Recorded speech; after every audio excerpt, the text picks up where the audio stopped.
to agree to disagree with my kids all the time, every day. Or they think I have no empathy, no tolerance, and I'm only disagreeable. But, you know, like, we have to agree to disagree. My son has a beautiful mind. He thinks differently, and sometimes it's just like talking to a brick wall. And in order to, you know, live and go on with our lives, we have to just, okay, that's your line of thinking.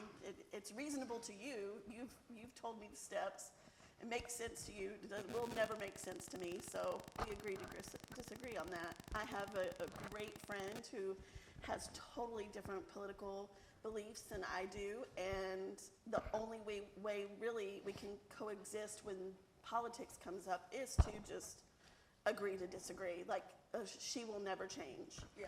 And I was born and raised in West Texas, so my Facebook at one point, and like when a lot of political things were happening, a lot of things were happening in the world, my Facebook like friendship group got up to like the maximum, like 5,000 people. And anytime I would even whisper anything about politics, the people from West Texas would just come out of the woodwork and just go at my throat, you know. Yeah. And then the people that I am associated with here, with like theater people and, you know, that kind of group of people would be totally the opposite side. And I liked having that balance in my life, so I could see what was going on with the different, but I didn't like being attacked in any way, or, you know, my personal life or my personal, Sure. oh, I'm going to hell in a handbasket or whatever.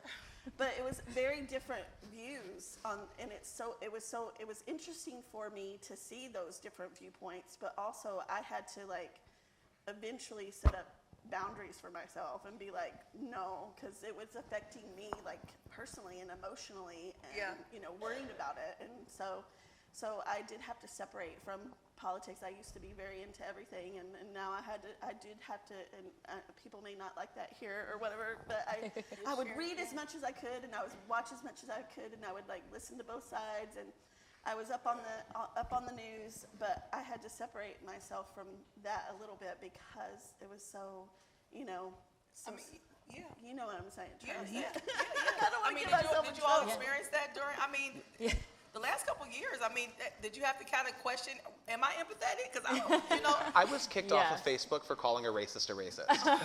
Word, bro. Like, the racist person was not kicked off of Facebook, but I got a ban because I called them racist. How dare you have an opinion? Exactly. And there's probably justifiable facts as well. Exactly. But yes. As I you do know, agree. like, I live my life in a decolonized lens. And hey, I a lot of think we all a lot know of that people now. don't like it, but I don't care. Yeah. Hey, and one of my heroes, John Trudell, used to say, and I start all my public presentations, and I do many across the state, I always start them with, I'm here going to share some things, hey, that we're just going to disagree on. And that's just what it is, eh? I'm not here to convert people. You're never going to convert me, eh?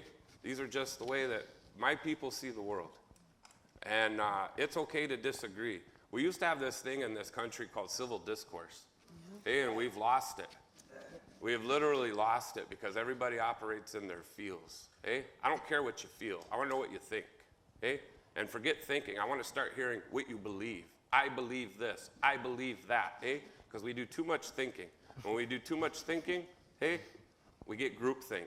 And that's what's happened. We don't have that civil discourse. It's okay to disagree with people. I do it every day. Mm-hmm. Yeah, I definitely agree with that. What it boils down to is you could try to explain your point of view till you're blue in the face, but ultimately, and even if that person is receptive, they still aren't in your brain. They don't see how you see, they don't feel how you feel, you know. And I think people want to try to find common ground, so they do that. They do the group thing because they're like, well, you think how I think. Well, not really, but close enough, so I'm going to move to that. Well, and we're going to go from naturally, there. as humans, we do that, right? We Yes, kinda yeah, we link up. tried to find what we, now I am a lot, but what's that saying? If I'm a lot, go find less. Oh. So I always tell people I never think, I rarely have the same thought process as someone else. Unfortunately, a lot of that has come from my life experience, but I'm all for educating yourself and providing any insight, and people just need to learn to be more open and receptive to hearing versus walking up and already having this decided a biased opinion about what someone's going to say. because then you're already blocked off. You're not listening at all. So it is very important to understand that it's okay to disagree or agree to disagree because that's how we are going to live. No, if we all agreed and all believe the same exact thing, this would be so boring. Well, yeah, of course, yes, of course. I And just that- want to go and piggyback onto that and we are able to communicate one-on-one and in person, I believe, a lot more effectively and a lot better than on Facebook. Like this friend of mine, if we're together, we love each other and we can get along, and political views aside, any views aside like that, any disagreements. But on Facebook, it's a whole nother world, and it's you don't get the you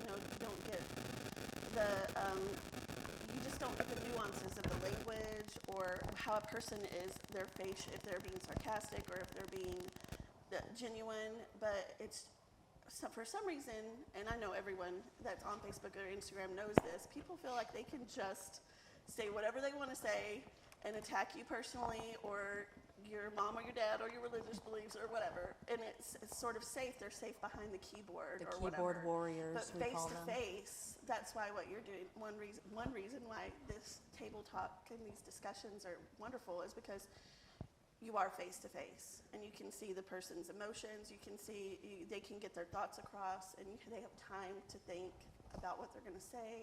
Yeah. And it's just like the disagreeing on Facebook.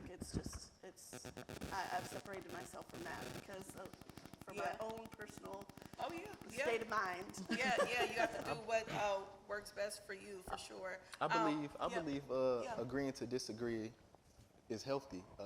You learn. That's how you learn and grow. Yeah. I got friends who get in heated arguments all the time. It could be over the littlest thing. Who ate the most? Who won the football game? Who did? And they both walk away with more knowledge than they did going into it. Well, you're right, So agreeing to disagree that's how you learn and grow. Yeah. And that's also a sign of a healthy friendship, a healthy relationship, to be able to talk through things. And I always agree with be able to walk away and still be civil. So I kind of want to go to the next question. Does our bias and judgment, does it impact our ability to show empathy? The way that we judge, because you kind of mentioned that, and that is the next thing is that, do you think that our biases and judgment affect the way we're able to show empathy towards other people? Yeah. Absolutely. Amelia, I think was going to say. Yeah. Yep. I think naturally biases and judgment kind of impact everything that we do, so we would be kind of failing to say that they don't impact this. But I guess I think, like, for me on a personal scale, when I think about, like, interactions that my friends have had with other people, if they will come back and tell me something about that person or something, I'm just naturally inclined to then have a bias towards this other person based on what my friend told me.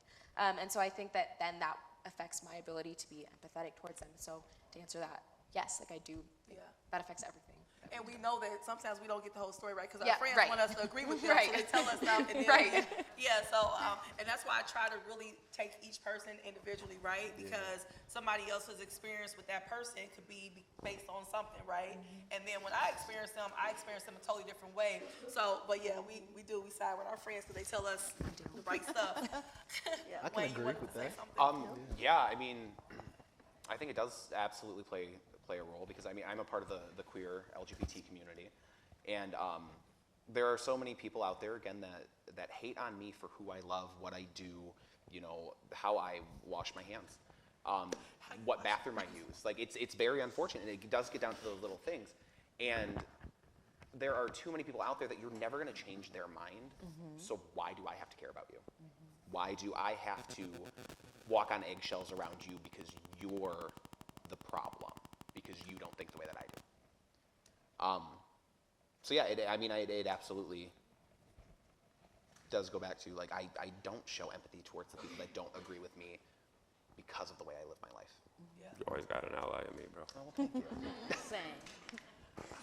It's interesting that you said that, and Melissa, you wanted to say something, but I want to throw something in there because, being just making sure I say this right. Say it. I still have to make sure I say it right. Because you don't want me to That's the say type of things. person I am. I'll just say it. I don't care. So, being a black woman, right, I have situations where people don't like me because of that, right? Never talk to me, never interacted with me a day in their life, and they just see me and don't like me, right? And there's times where I've still tried to find a space to be empathetic towards them, right? And that's something that, probably a sword I'll die on, right? And just kind of like, how it is. But I don't know, sometimes I feel almost pity for that person. I feel sad for them that they live their life that way, because it seems like that would be such a heavy load to walk around hating a person simply based on how they look or, how they choose to live their life. So I don't know, I try to, and I was always that person that people would always say I pick up strays, right? I'm that person that like, what is wrong with you? I want to love on you and help you out. And so that's, so that's where my empathy comes in sometimes, saying, what happened to you that you are just so filled with hate? Just simply walking around, I'm minding my business, I'm and someone does not like me for that. So, but it is hard sometimes. It is hard, especially when people are vocal about it, right? And they say things. It's certain words that people have learned to say to trigger people that look different ways. And see, they don't do that for me, because I'm like, you gotta come a little bit better than that to knock me off my square, right? Right.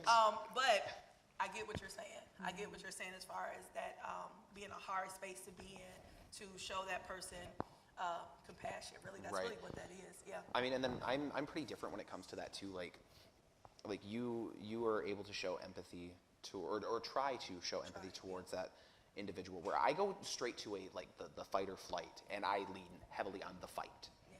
Because there's so many people that want to see me dead for the way that I live my life. And I unfortunately am willing to go into that fight. Yeah. I shouldn't go into that fight, but I'm willing to do it to help change something within the world. Yeah. Stonewall, for instance, without that, where would my life be right now? Would I be on this stage with everybody? Would I possibly be dead already? Because of the way I choose to live my life, or still closeted? So, yeah. And there's no shame in what I'm not saying there's any shame in that. Like, I No. want you to understand that it's not, it is hard, and for me, it got heavy, right? Yeah. Being angry at the person that's angry at me just because I look a certain way. I'm like, I just don't have the time for it, right? I'm trying to live my life, and so I had to personally release that, because it's like, I'll be fighting all the time, right? That somebody doesn't like me just because of how I look. So I get that, and that's heavy. That's heavy to always fight that, but we need all kinds, right? We need all types of people to do this. So anybody from, did you have I think it can go, I don't know, maybe I'm unique, and maybe because I'm bipolar. I don't know. We welcome you. So I get what you both, so I grew up on the res, and I was in a foster home by a white lady that made me sit on a floor of rice with Bibles in my hands. Oh my God. And she told me she was going to beat the effing Indian out of me. When I went to school, we had to fight the white kids every day just to go get our breakfast. That was just life from the res. So that has followed me all through my life, even now, even in my professional career. Yeah. But when I hear stories like my man here, it triggers something else in me where I become an advocate. And so in Grand Rapids, when I came back to the community 10 years ago, in my culture, two-spirit people are sacred people. Yes. And there's a whole teaching to it. And when I came into Grand Rapids, for those of you that don't know Grand Rapids, it's a hardcore Republican DeVos plantation. And there was a lot of hate going on from my own community, that lateral violence under my own people, huh? And my clan is Warrior Clan. And I brought that teaching back, and I've worked with, I've created a whole bunch of allyships with LGBTQ community and organizations in Grand Rapids. We help with harm reduction. So when I see those things happen and I see that people don't have the ability or the skills to stand up for themselves or have that voice, even if they're not part of my culture, that's my fight. So it makes me intolerant because I'm like this dude and I want to fight. Hey, I'm operating from the back of my head or the front at that point, right? Let's get it on because some things are going to change because we've tried the peaceful way for 500 years and we ain't accomplished much. So I think, again, it's because of all that self-investment and healing and constantly making myself a better person that allows me to do that. But I can totally understand where people don't. And professionally, I told y'all I was sexually abused. I'm working with a client that's on the CSC list that I have to help find a job for. I can't imagine being on that list and having to try and find work, right? If I wasn't healed, I wouldn't be able to help him. So again, I don't know if it's my bipolarism or, whatever it may be, but I think it can, I think that there are people that can handle both sides of that coin. And our experiences do shape us, right? They do Yes. impact us. So that's very valid, right? That our experiences do that. So, yeah. Anybody else want to add anything else? Thanks, Joe. I just want to add really quickly that I do think our personal bias and judgment do affect our empathy. But I also think it takes a certain level of self-awareness to identify those personal biases. I was raised very differently, but yeah, as part of my healing journey that I continue to this day, it's understanding these things that were taught to me very young, that were instilled in me that I don't like, so I've changed that, just as I've changed a lot of things. So I do think it takes a level of self-awareness as far as, that type of stuff goes. So I think that's a huge part of, just be honest. Yeah, just absolutely be honest with yourself and say, hey, why do I think this way? And if the answer is because my parents told me, I think we're adult enough to know that, is this the correct way or do I have a different opinion? Because there was tons of things that I was instilled in and I do not support those things. So, yeah. It's hard to be honest with ourselves It is sometimes, very right? hard to be honest. Yeah, I mean, hard. similar to your circumstance, I sit on the board for a sober living house. I have a little more tolerance than I have had before for people walking that path of life, but it's because of the things I've had to deal with. I'm growing and I'm working on it. But yeah, I mean, we have people who come out of prison with CSC cases, and I have to politely excuse myself from that decision for now. It won't always be that way, but it's just how it is for now. First steps, bro. I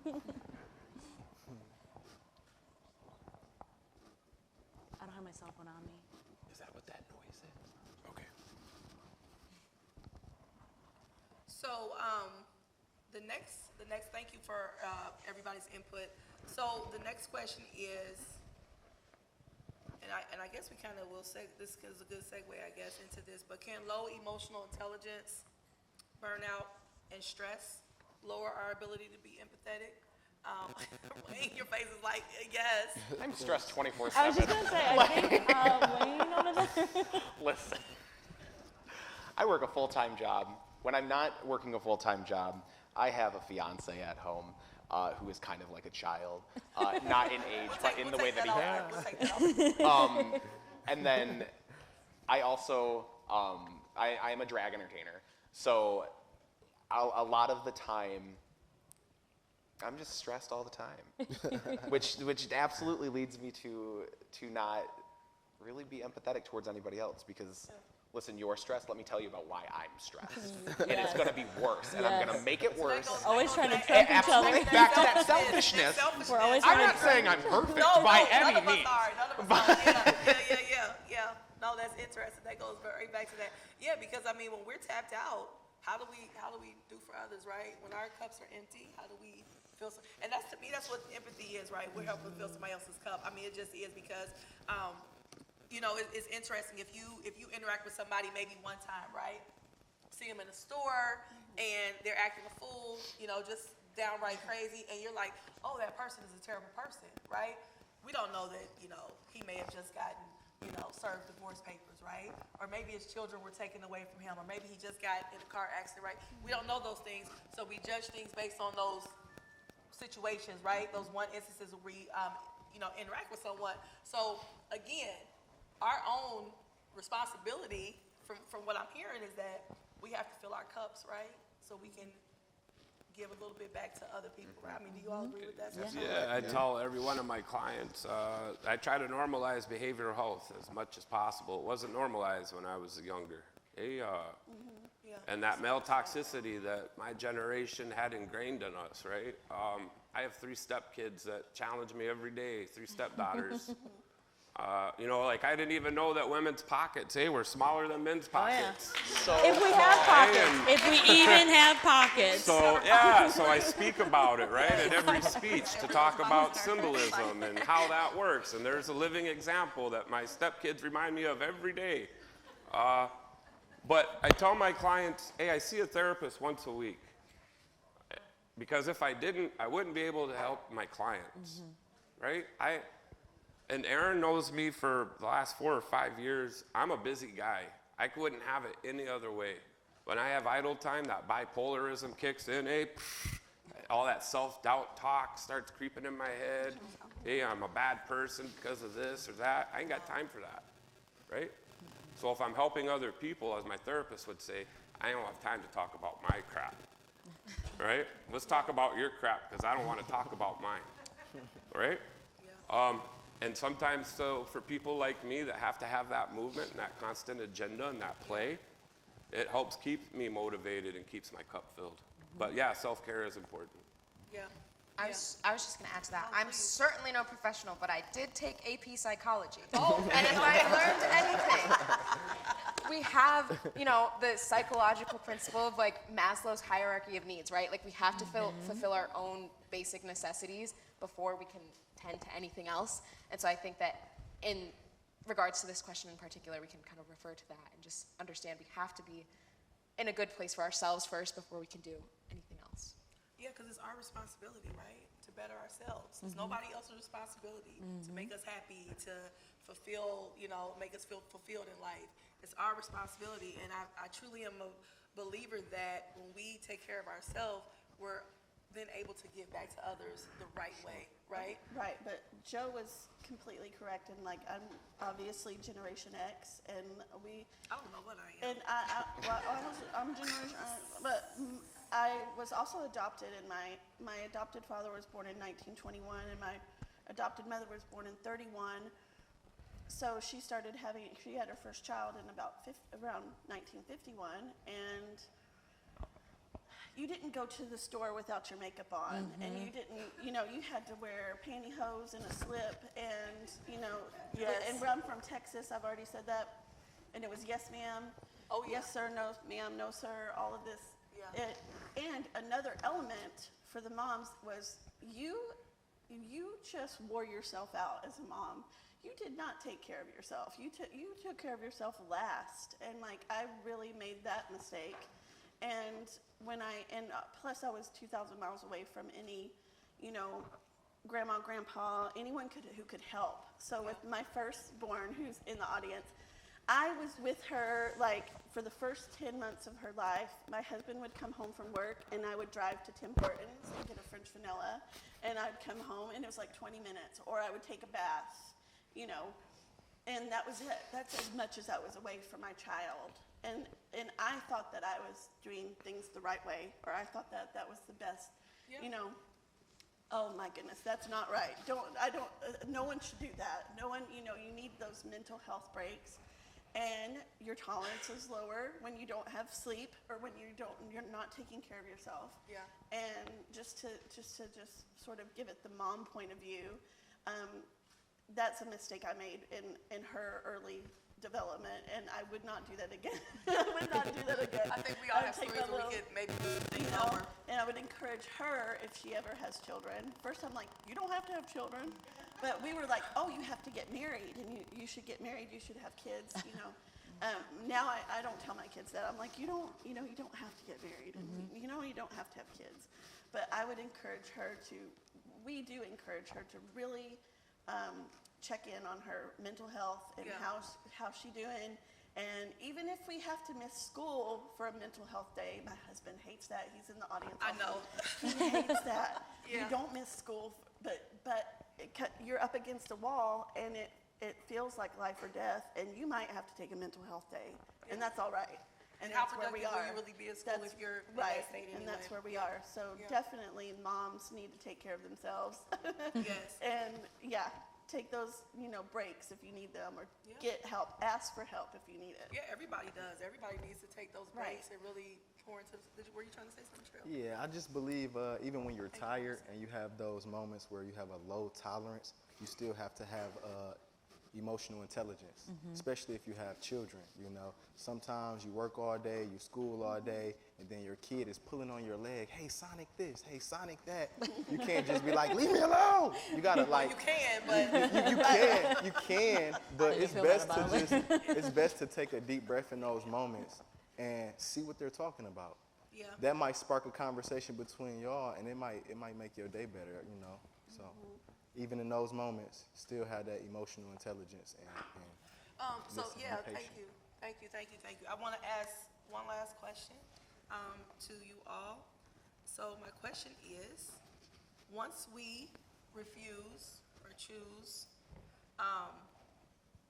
once we refuse to not show empathy for others, should we then forfeit the right for others to be empathetic towards us? And I ask that question because a lot of times we want things that we're not willing to give, right? We do that a lot. All of us have been guilty of that, I'm sure. So is it fair to say that if we're choosing, and this is a very broad question, of course, and I know there's a lot of different pieces in between there, but if we're choosing to not be empathetic, right, or even simply tolerate people sometimes, should we then forfeit that? Are we allowed to expect people to be tolerant of us when we're so intolerant of others? So I just want to ask you all that question. Anybody want to So, weigh in? Simply no. if you're not empathetic and you can't tolerate others, why should they tolerate you or be empathetic with your situation? And that's It's very easy unfair. to say, right? It's very easy to say, but would you agree that oftentimes as people, we don't really see it that way, right? We want things that we're not willing to give sometimes, right? Sure.